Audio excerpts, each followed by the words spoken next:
구미에서 대구, 경사를 잇는 광역철도 개통식이 서대구역에서 열렸습니다. 대경선은 비수도권 최초의 광역철도로 사업비 2,092억 원이 투입됐습니다.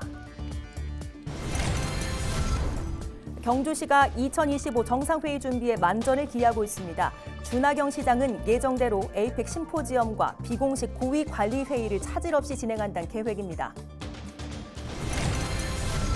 대구 경북 행정통합의 대구시의회 동의가 마무리됐습니다. 경북도의회 절차가 남아있어 행정통합이 예정대로 진행될 수 있을지는 불투명합니다. 대구 경북 행정통합에 대한 경북 지역 반발이 계속되고 있습니다. 안동시의회 김경도 의장을 미니 인터뷰에서 만나봅니다.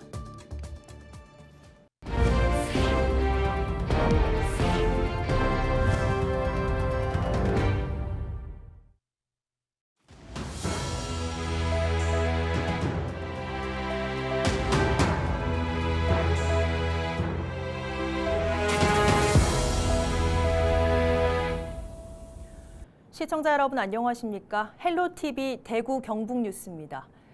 구미에서 대구, 경사를 잇는 광역철도 개통식이 13일 서대구역에서 열렸습니다. 대경선은 비수도권 최초의 광역철도 노선으로 총연장 61.9km, 총 사업비 2,092억 원이 투입됐습니다. 구미부터 칠곡, 대구, 경산을 1시간 내외로 오갈 수 있고 동대구역과 대구역에서 도시철도 1호선으로 환승할 수 있습니다. 기본 요금은 교통카드 기준 1,500원이며 환승 시 운임요금의 50%가 할인됩니다. 대경선은 14일 오전 5시 25분 동대구역에서 구미로 가는 열차 운행을 시작으로 평일 기준 하루 최대 왕복 100회가 운행됩니다. 준하경 경주시장이 2025 에이펙 정상회의를 성공적으로 개최하기 위해 준비에 만전을 기하고 있다고 밝혔습니다. 주 시장은 예정대로 에이펙 심포지엄과 비공식 고위관리회의를 차질 없이 진행하고 의장 수임 활동을 본격 시작했다고 덧붙였습니다. 최근 국회를 통과한 내년도 예산이 크게 감액된 상황에서도 에이펙 관련 예산은 3,246억 원이 반영돼 행사를 준비하는 데 문제가 없지만 추가로 요구한 예산이 반영되지 않은 건 아쉽다고 말했습니다. 또 현재 전국이 다소 혼란스럽더라도 곧 헌정 질서를 회복하고 정상으로 돌아갈 거라며 내년 에이펙 정상회의를 역대 최고 행사로 만들겠다고 밝혔습니다. 대구 경북 행정통합 동의안이 대구시의회를 통과했습니다. 대구시의회는 제313회 3차 본회의를 열어 대구시와 경북도 통합에 대한 의견 제시 안건을 가결했습니다. 대구 경북의 성장 정책, 일자리와 인구 감소 위기 극복 취지에 공감하며 재석 의원 32명 가운데 31명이 찬성했습니다. 이로써 대구시는 지방자치법에서 규정한 주민의견 수렴 절차를 마무리했습니다. 반면 경북도는 올해 안에 도의회 동의를 받는 게 목표였지만 경북 북부 지역의 반대가 심해 도의회에 안건을 제출하지 못해 당초 예정대로 진행될 수 있을지는 불투명합니다.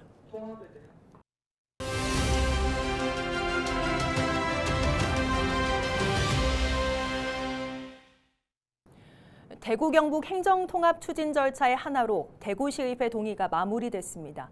하지만 경북도의회 의결이 남아있고 경북 지역의 반발도 계속되고 있어 행정통합의 동력이 떨어지고 있다는 분석이 나옵니다. 대구 경북 행정통합에 반대하고 있는 안동시의회 김경도 의장을 미니 인터뷰에서 만나봅니다.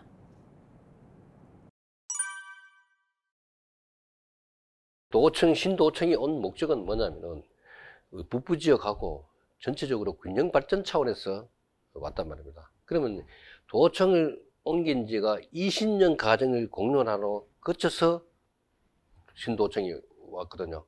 그러면은 도청이 이전한 지 10년도 지금은 안 된단 말이야. 그러면 거기에 모든 시설 부분이나 그 행정 타운 모든 신도시가 이렇게 과정이 30%밖에 까지 지금 정리가 안 돼 있다고.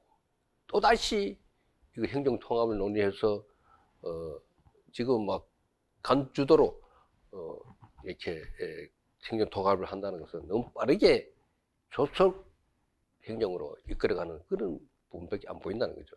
이런 부분, 그다음에 지방자치의 어떤 지금까지 역할을 하기 위해서 많은 이제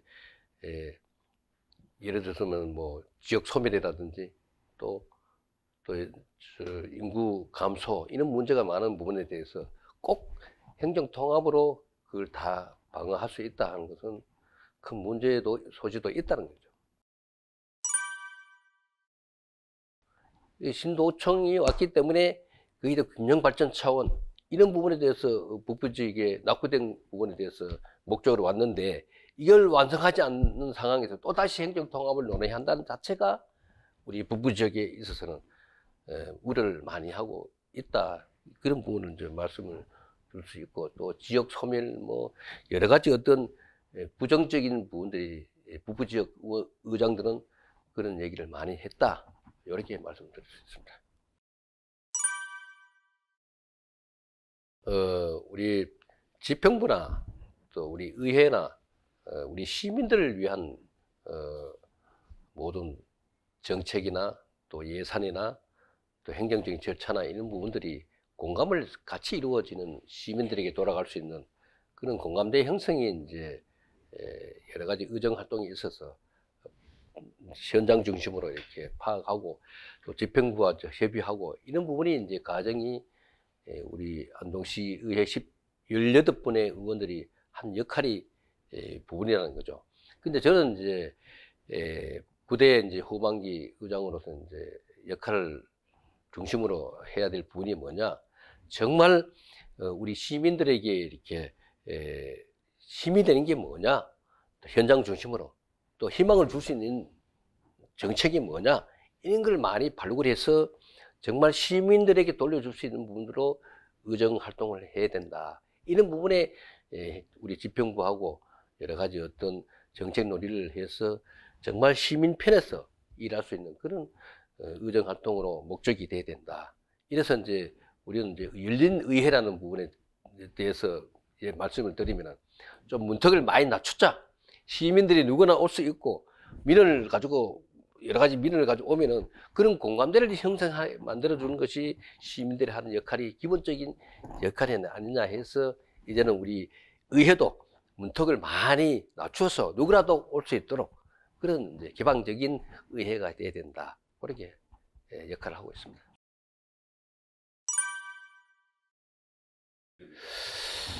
예, 지금 우리 2025년도에 예산이 한 1조 7천억 정도 이제 본 예산에 이렇게 예산이 수반되고 있는데 정말 이제 지금 현재 민생 경제가 정말 어려운 부분으로 가고 있어요. 이런 부분에 좀 더 많이 예산을 지원해서 지역 경제가 살아야 뭐 안동 전체가 이렇게 사는 부분을 봤을 때 정말 소상공인들 또 개인 사업자들 이런 부분들을 좀 의견을 많이 청취해서 지원할 수 있는 부분들로 가야 된다. 그래서 내년도에 2025년도에 이청 득심으로 시민들의 마음을 많이 이렇게 얻을 수 있는 그런 공감대의 의정 활동으로 기본으로 가야 된다. 이렇게 보고 있습니다.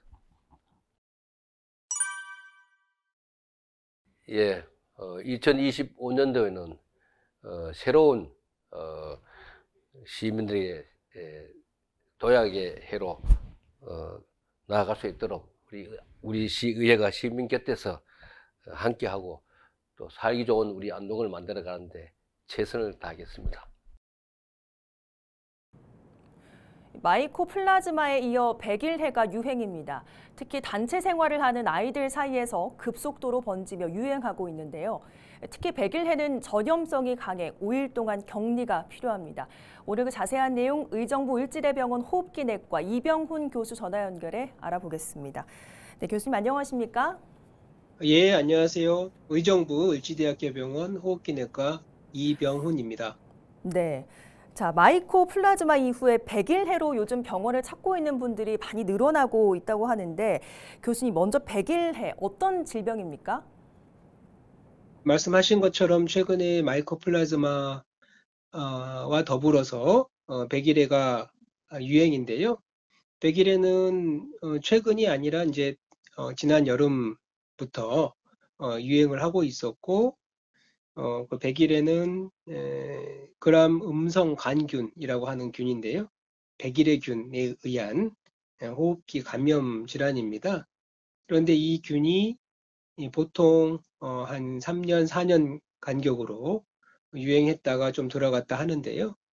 지난 번에는 이제 코로나로 인해서 유행을 하지 않고 지나갔던 것이 한꺼번에 발병하게 되면서 유독 심하게 올해 유행하고 있는 것 같습니다. 네, 그러면 교수님, 이 마이코플라즈마, 감기, 백일해, 저희가 어떤 증상들로 각각 구분을 좀 할 수 있을까요?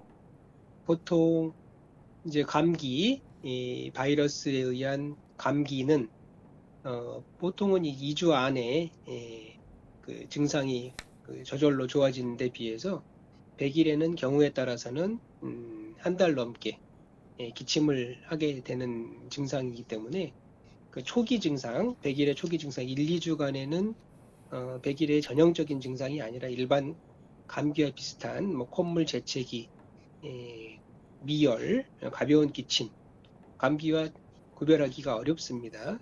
그런데 한 1, 2주가 지나면서 기침이 훨씬 심해지는 특징이 있고요.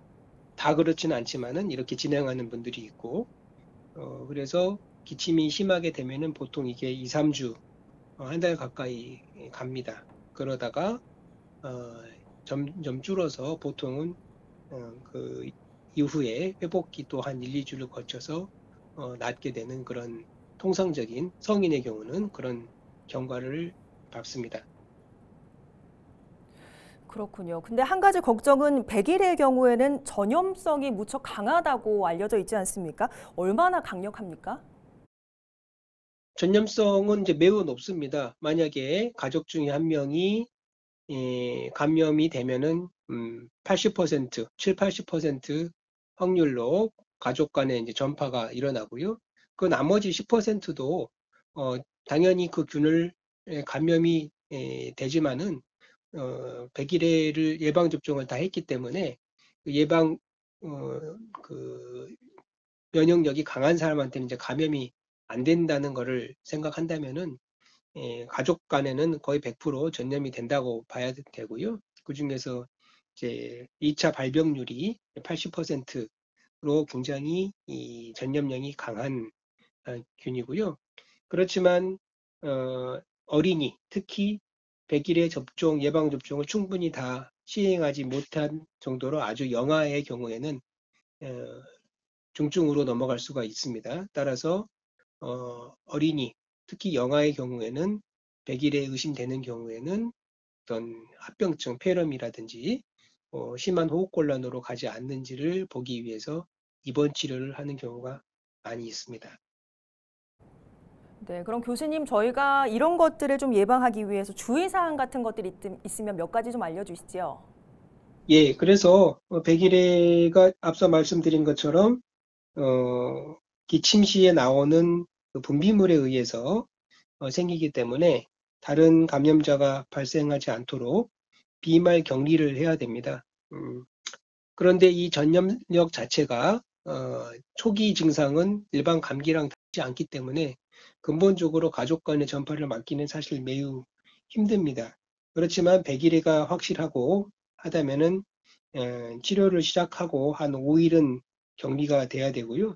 항생제를 사용한 경우에는 5일 정도는 격리를 권장하고, 만약에 100일인데 항생제 치료 안 한 경우에는 균이 한 2, 3주까지는 나올 수 있는 걸로 돼 있어서 그 정도는 격리 기간을 잡아야 되는 거고요. 따라서 격리를 안 했는데 나중에 100일로 진단이 됐다라고 한다면은 이 100일의 발병 3주 전까지 같이 생활했던 사람들은